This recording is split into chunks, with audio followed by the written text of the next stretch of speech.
Alright, I've got this fire engine that it's kind of like a custom made job here.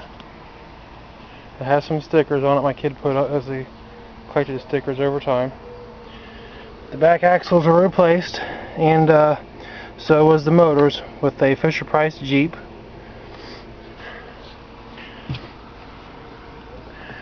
There's two switches here. The first one turns on the little, I have these alternating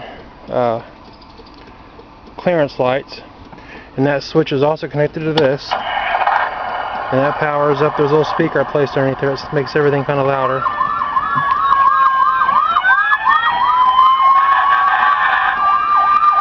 There's that.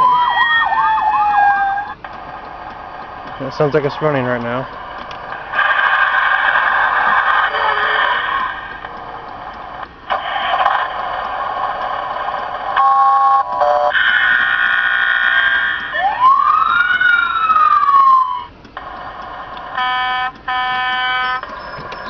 It's got the push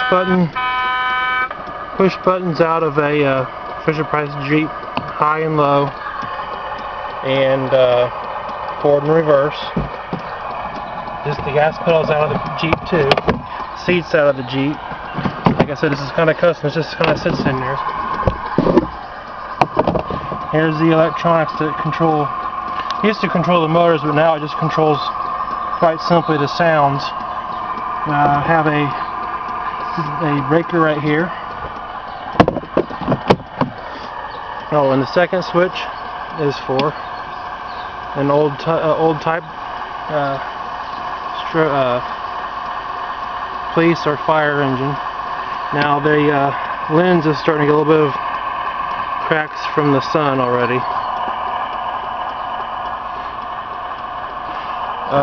If you ever need to get anything in here, there's fuses and a bunch of wire underneath here to gain access or anything. There's 1, 2, 3, 4 screws on this side, and there's 3 on the other. So this one right here is stripped out. And to power it, I have placed a 12-volt marine battery in here. Now this one's kind of wore out, so we did go. This used to be yellow. We did go through and paint it because I always felt that fire engines should be red. So we painted it from yellow to red. We painted this like a gray color, and I think I might even still have the original paint floating around here someplace.